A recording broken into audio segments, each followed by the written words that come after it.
ಈಗಾಗಲೇ ಶಿವಾನಂದ ಪಾಟೀಲರು ಅಪ್ಪು ಹುಟ್ಟಿದ ಕೆಲಸ ಮಾಡ್ಯಾರಲ್ಲ. ಪಾಕಿಸ್ತಾನದಲ್ಲಿ ಇದೀವ ನಾವು.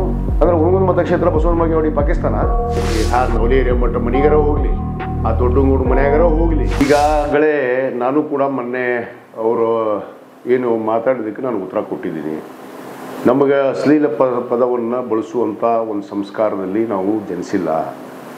ನಾವು ಇವತ್ತು ಒಂದು ಪವಿತ್ರವಾದ ಕ್ಷೇತ್ರ, ಅದು ಅಣ್ಣ ಬಸವಣ್ಣನವರ ಒಂದು ವಿದ್ಯಾಭೂಮಿ ಮತ್ತು ಐಕ್ಯ ಭೂಮಿಯಲ್ಲಿ ನಾವು ಜನಿಸಿದ್ದೀವಿ. ಇವತ್ತು ಇವರು ಹೇಳಿರುವಂಥ ಮಾತುಗಳನ್ನು ನಾವು ಕೇಳಿದರೆ ಆಶ್ಚರ್ಯ ಅನಿಸುತ್ತೆ. ಇವರು ಯಾವ ಒಂದು ಅವ್ರು ಅಲ್ಲಿ ಹುಟ್ಟಿದ್ರು, ಅವ್ರ ಹೆಸರು ಇದಿರಲಿಲ್ಲ, ಇವರು ಎಲ್ಲಿ ಹುಟ್ಟಿದ್ರು, ಅವ್ರ ಅಪ್ಪಗೆ ಹುಟ್ಟಿದ್ರು ಅಂತನೋ ಮಾತುಗಳನ್ನು ಏನು ಇವತ್ತು ಯತ್ನಾಳ್ ಅವರು ಮಾತಾಡ್ತಾ ಇದ್ದಾರೆ. ಇವರು ಬಹುತೇಕ ನನಗೆಲ್ಲೋ ಅನಿಸುತ್ತೆ ಇವರು ಎಲ್ಲಿ ಯಾವ ಜನಾಂಗದಲ್ಲಿ ಜನಿಸಿದ್ರು ಅನ್ನೋದು ನನಗೊಂದು ಇವತ್ತು ಸಂದೇಹ ಪ್ರಾರಂಭ ಆಗಿದೆ. ಯಾಕಂದರೆ ಇವರು ಲಿಂಗಾಯತ ಧರ್ಮದಲ್ಲಿ ಜನಿಸಿದವರು ಅಥವಾ ಬೇರೆ ಧರ್ಮದಲ್ಲಿ ಜನಿಸಿದವರು ಅಥವಾ ಏನು ಇವರು ಸಂಸ್ಕಾರನೇ ಹೀಗಿತ್ತೋ ಅಥವಾ ಇವರು ಕಲಿಸಿದ ಪಾಠ ಕಲ್ಕೊಂಬಂದಿದ್ದೋ ಇದು ಇದೆಯೋ ಅನ್ನೋದು ನನಗೆ ಸ್ವಲ್ಪ ಸಂದೇಹ ಆಗ್ತಾಯಿದೆ. ಇವತ್ತೇನು ನನ್ನ ಬಗ್ಗೆ ಶಿವಾನಂದ ಪಾಟೀಲ್ ಅವ್ರ ಬಗ್ಗೆ ನಮ್ಮ ತಂದೆಗೆ ಹುಟ್ಟಿದೀವೋ ಇಲ್ಲೋ ಅನ್ನೋ ಪ್ರಶ್ನೆ ಮಾಡಿದ್ದಾರೆ. ಆ ತಂದೆಗೆ ಹುಟ್ಟಿದೀವೋ ಇಲ್ಲೋ ಅನ್ನೋದನ್ನು ಜನ ಇವತ್ತು ತೀರ್ಮಾನ ಮಾಡಿ ನಮಗೊಂದು ಅಧಿಕಾರ ಅಂತ ಕೊಟ್ಟಿದ್ದಾರೆ. ಅವರು ಕೂಡ ಇವತ್ತು ಘನ ಸರ್ಕಾರದ ಸಚಿವರಿದ್ದಾರೆ. ನಾನು ಕೂಡ ಶಾಸಕನಾಗಿ ಕೆಲಸ ಮಾಡ್ತೀನಿ. ನಮಗೆ ಇವತ್ತೇನು ಚಾಲೆಂಜ್ ಮಾಡ್ತಾ ಇದ್ದಾರೆ, ಇವತ್ತೇನು ಬಂದು ನಿಂತ್ಕೊಟ್ರಿಂದ ಇಲ್ಲೇ ಬಂದು ನಿಂತ್ಕೋತೀನಿ, ಬಿಜಾಪುರಕ್ಕೆ ಯಾಕೆ ಬರ್ತೀರಿ, ಬಿಜಾಪುರ ಭಾಷೆ ಭಾಳ ಹಲ್ಕಟ್ಟಿದೆ. ನಾನು ಮತ್ತು ಶಿವಾನಂದ ಪಾಟೀಲರು ಅಖಂಡ ಬಿಜಾಪುರ ಜಿಲ್ಲೆಯಲ್ಲಿ ಜನಿಸಿದವರು. ನಮ್ಗೆ ಗೊತ್ತಿದೆ ಏನು ಸಂಸ್ಕಾರದಲ್ಲಿ ಬೆಳೆದಿದ್ದೀವಿ ಅಂತ. ಆಮೇಲೆ ಇವರು ಮಾತು ಎತ್ತಿದರೆ ಪಾಕಿಸ್ತಾನ ಇವರಿಗೆ ಪಾಕಿಸ್ತಾನಕ್ಕೆ ಹೋಗಿ ಸೋಲಿಸ್ಬರ್ತೀನಿ ಅಂಥೇಳಿ ಒಂದು ಮಾಧ್ಯಮದಲ್ಲಿ ನೋಡಿದೆ. ನಾವು ಭಾರತ ದೇಶದಲ್ಲಿ ಜನಿಸಿ ಭಾರತ ದೇಶದಲ್ಲಿ ಇದ್ದೀವೋ, ಇವತ್ತು ಇವರು ಯಾವ ದೇಶದಲ್ಲಿ ಇದ್ದೀವಿ ಅಂತ ಮಾತಾಡ್ತಾ ಇದ್ದಾರೆ ಅನ್ನೋದು ನನಗೆ ಸ್ವಲ್ಪ ಸಂದೇಹ ಆಗ್ತಾಯಿದೆ. ಯಾಕಂದರೆ ಭಾರತ ದೇಶದಲ್ಲೇ ಇದ್ದೀವಿ, ಅದು ಪವಿತ್ರವಾದ ಅಣ್ಣ ಬಸವಣ್ಣನ ನಾಡಿದು. ಯಾಕಂದರೆ ಉತ್ತರ ಕರ್ನಾಟಕ ಅಂದರೆ ಅಣ್ಣ ಬಸವಣ್ಣನವರ ಒಂದು ಸಂಸ್ಕಾರ. ಇವತ್ತು ಏನು ಅಕ್ಷರವನ್ನು ದಾನವಾಗಿ ಕೊಟ್ಟಂಥವ್ರು, ಇವತ್ತು ನಮಗೆ ವಚನದ ಮೂಲಕ ನಮಗೆ ಮಾನವೀಯತೆಯನ್ನು ಕಲಿಸಿದಂಥವ್ರು. ಇವತ್ತು ನಮ್ಮ ಬಸವನ ಬಾಗೇವಾಡಿ ಆಗಿರ್ಬೋದು, ಕೂಡಲ ಸಂಗಮ ಕ್ಷೇತ್ರ. ಇವತ್ತು ಇವು ಪಾಕಿಸ್ತಾನ ಅಂದರೆ ಇಲ್ಲಿ ಜನ ಹಿಂದೂಗಳು ಮತ್ತು ಮುಸ್ಲಿಮ್ಗಳು ಎಲ್ಲ ಜನಾಂಗ ಜಾತಿಯವರು ಇದೀವಲ್ಲ, ಅಂದರೆ ಇಲ್ಲಿ ಪಾಕಿಸ್ತಾನಕ್ಕೆ ಹೋಲಿಸ್ತಾರೆ. ಅಂದರೆ ಇಲ್ಲಿ ಎಲ್ಲ ಹಿಂದೂಗಳು ಇರೋವಂಥವ್ರು ಏನು ಮುಸ್ಲಿಮರ, ಏನು ಶಿವಾನಂದ ಪಾಟೀಲ್ ಅವ್ರ ಮತಕ್ಷೇತ್ರ ಆಗಿರ್ಬೋದು, ನನ್ನ ಮತಕ್ಷೇತ್ರ, ಪಾಕಿಸ್ತಾನಕ್ಕೆ ಹೋಗಿ ಸೋಲಿಸಿ ಬರ್ತೀನಿ ಅಂತ ಹೇಳ್ತಾರೆ ಅವರು. ಪಾಕಿಸ್ತಾನನ ನಮ್ಮ ಹುಣಗುಂದ ಮತಕ್ಷೇತ್ರ ಬಸವನ ಬಾಗೇವಾಡಿ ಒಂದು ಬಸವಣ್ಣನವರ ಏನು ಜನ್ಮ ಆಗಿರುವಂಥ ಇಂಗ್ಲೇಶ್ವರ, ಅದು ಬಸವನ ಬಾಗೇವಾಡಿ ತಾಲೂಕು. ಕೂಡಲ ಸಂಗಮ ವಿದ್ಯಾಭೂಮಿ ಮತ್ತು ಅವರ ಐಕ್ಯ ಭೂಮಿ ಅಂತ ನಾವು ಹೇಳ್ತೀವಿ.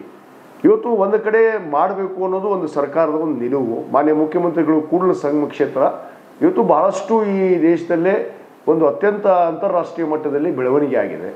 ಆ ಬೆಳವಣಿಗೆ ಆದ ಕ್ಷೇತ್ರದಲ್ಲಿ ಇವತ್ತು ಬಸವ ಜಯಂತಿ ಮಾಡಿದರೆ ಅದಕ್ಕೊಂದು ಮೆರಗು ಬರುತ್ತೆ. ಅದು ಸತ್ಯ. ಇಲ್ಲಿ ಶರಣರು ನಡೆದಾಡಿದ್ದು ಇವತ್ತು ಬಸವನ ಬಾಗೇವಾಡಿ ಅಲ್ಲ, ಬೇರೆ ಅಲ್ಲ, ಕೂಡಲ ಸಂಗಮ ಬೇರೆ ಅಲ್ಲ, ಅಥವಾ ಬಸವ ಕಲ್ಯಾಣ ಕೂಡ ಬೇರೆ ಅಲ್ಲ. ಈ ಮನುಷ್ಯನಿಗೆ ಸಹಜವಾಗಿ ಎಲ್ಲದಕ್ಕೂ ಟೀಕೆ ಮಾಡೋದು, ಅವರಿಗೆ ಅಶ್ಲೀಲ ಶಬ್ದಗಳನ್ನು ಬಳಸೋದು, ಅವಮಾನ ರೀತಿಯಲ್ಲಿ ನಮ್ಮನ್ನು ಕೆಣಕುವಂಥ ಕೆಲಸ ಮಾಡ್ತಾ ಇದ್ದಾರೆ. ನಾವು ಕೆಣಕುವಂಥವ್ರು ಅಲ್ಲ.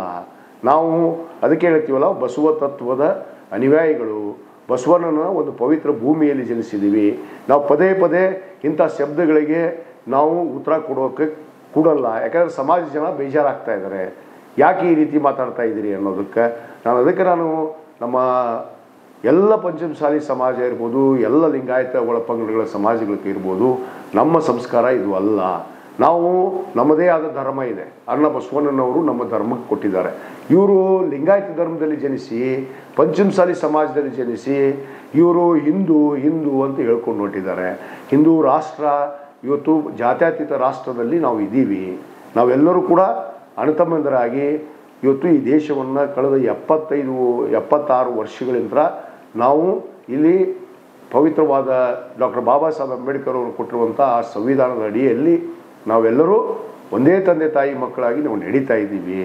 ಈಗಾಗಲೇ ಮಾನ್ಯ ಶಿವಾನಂದ ಪಾಟೀಲ್ ಅವರು ರಾಜೀನಾಮೆಯನ್ನು ನೀಡಿದ್ದಾರೆ. ನಾನಂತರೂ ಭಾಳ ಸ್ಪಷ್ಟವಾಗಿ ಹೇಳಿದ್ದೀನಿ, ರಾಜೀನಾಮೆ ಕೊಡೋದಕ್ಕೆ ಇವನಿಗೆ ಯಾವುದೇ ನೈತಿಕ ಹಕ್ಕಿಲ್ಲ ನಮ್ಮನ್ನು ಕೇಳೋದಕ್ಕೆ.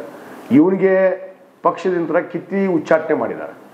ಇವನು ಪ್ರಾಮಾಣಿಕವಾಗಿ ಯಾವ ಪಕ್ಷದ ಒಂದು ಅಡಿಯಲ್ಲಿ ಸಿದ್ಧಾಂತದಲ್ಲಿ ಬೆಳೆದು ಒಂದು ಪಕ್ಷದ ಬಿ ಫಾರ್ಮನ್ನು ತೆಗೆದುಕೊಂಡು ಗೆದ್ದಿದ್ರು ಆ ಪಕ್ಷ ಇವತ್ತು ಉಚ್ಚಾಟನೆ ಮಾಡಿದೆ.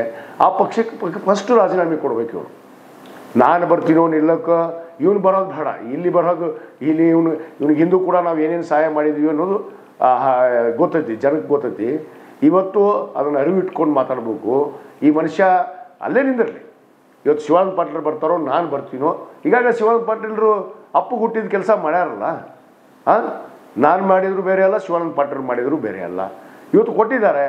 ಇವನು ರಾಜೀನಾಮೆ ಕೊಡಲಿ, ಫಸ್ಟು ರಾಜೀನಾಮೆ ಅಂಗೀಕಾರ ಆಗಲಿ, ಆಮೇಲೆ ನೋಡೋಣ. ಯುದ್ಧ ಇದೆ, ತೋರಿಸ್ತೀವಿ.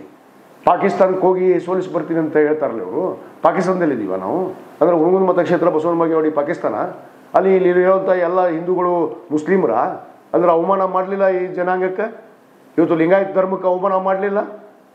ಈ ರೀತಿ ಮಾತಾಡೋದ್ರಿಂದ ಇವರೇನು ನಮಗೆ ಭಾಳ ಅಶ್ಲೀಲ ಶಬ್ದಗಳು ಬರ್ತಾವಂತೆ.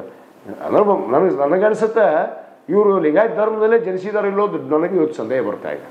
ಯಾಕಂದರೆ ಇವರು ಈ ಲಿಂಗಾಯತ ಧರ್ಮದಲ್ಲಿ ನಾವೆಲ್ಲ ಜನಿಸಿದ್ವಿ. ಒಂದು ಸಂಸ್ಕಾರ ಇದೆ ನಮಗೆ, ಒಂದು ಪವಿತ್ರವಾದ ಅನ್ನ ಬಸವಣ್ಣನವರು ನಮಗೊಂದು ಸಂಸ್ಕಾರ, ಒಂದು ನುಡಿ ನಡೆ. ಇವತ್ತು ಏನು ತ್ಯಾಗ ಬಲಿದಾನದಿಂದ ಇವತ್ತು ಪಾಪ 12ನೇ ಶತಮಾನದಲ್ಲಿ ಹೋರಾಟ ಮಾಡಿ ಎಲ್ಲರನ್ನೂ ಒಂದೇ ವಾಹಿನಿಗೆ ತಂದು ಇವತ್ತು ಈ ರಾಜ್ಯದಲ್ಲಿ ವಿಶೇಷವಾದ ಒಂದು ಎಲ್ಲರಿಗೂ ಕೂಡ ಒಂದು ಸಂಸ್ಕಾರವನ್ನು ಕೊಟ್ಟಿದ್ದಾರೆ. ಅದನ್ನು ನಮಗೆ ಕಾಪಾಡ್ಕೊಂಡು ಹೋಗ್ತೀವಿ ನಾವು. ಪದೇ ಪದೇ ಇವರು ಚಿಲ್ಲರ್ ಮಾತಿಗೆ, ಚಿಲ್ಲರ್ ಭಾಷೆಗೆ, ಚಿಲ್ಲರ್ ಶಬ್ದಗಳಿಗೆ ಉತ್ತರ ಕೊಡೋದಕ್ಕೆ ಹೋಗೋದಿಲ್ಲ. ನಾವು ಇನ್ನು ಮುಂದೆ ನಾವು ಏನಿದೆ ಸಮಯಕ್ಕೆ ಕಾಯ್ತೀವಿ, ಆ ಸಮಯಕ್ಕೆ ತಕ್ಕ ಪಾಠ ಕಲಿಸ್ತೀವಿ. ಅದನ್ನು ಕಾಯ್ದು ಈ ರಾಜ್ಯದ ಜನತೆ ನೋಡ್ರಿ ಅಂತೇಳಿ ನಾನು ಎಲ್ಲರಲ್ಲಿ ವಿನಂತಿ ಮಾಡ್ಕೋತೀನಿ. ಶರಣಾರ್ಥಿಗಳು. ಸರ್, ಹುಣಗುಂದ ಮತಕ್ಷೇತ್ರಕ್ಕೆ ಬಂದು ತಮ್ಮ ವಿರೋಧಿಯಾದ ನವಲಿ ಹಿರೇಮಠರವ್ರ ಮನೆಗೆ ಹೋಗಿ ಯತ್ನಾಳ್ ಅವರು ಮಾತುಕತೆ ನಡೆಸಿದ್ರು. ಇದಕ್ಕೆ ತಾವೇನು ಹೇಳ್ತೀರಾ? ನೋಡ್ರಿ, ಅವರು ಬಂದು ಯಾರು ನವಲಿ ಹಿರೇಮಠ ಮನೆಗಾರ ಹೋಗಲಿ, ಆ ದೊಡ್ಡಂಗೂಡು ಮನೆಯಾಗಾರ ಹೋಗಲಿ, ಇನ್ನು ಇಲ್ಲಿ ಇನ್ನೊಬ್ಬನ ಕರ್ಕೊಂಡು ಬಂದರೂ ನಮಗೇನು ಫರಕ್ ಬೀಳೋದಿಲ್ಲ. ನಾವು ಬಂದು ನಿಂದಿರ್ತೀನಿ ಅಂದ್ರೆ 28ಕ್ಕೆ ಬಂದು ನಿಂದ್ರಿ, ನಿನ್ನ ತಾಕತ್ತಿದ್ರೆ ಇಲ್ಲಿ ನಾಮಿನೇಷನ್ ಕೊಡು, ನಾನು ತೋರಿಸ್ತೀನಿ ಅವಾಗ. ಇನ್ನಷ್ಟು ಅಪ್ಡೇಟ್ಗಳಿಗಾಗಿ ಫಾಲೋ ಮಾಡಿ ವಿಜಯ ಧ್ವನಿ ನ್ಯೂಸ್.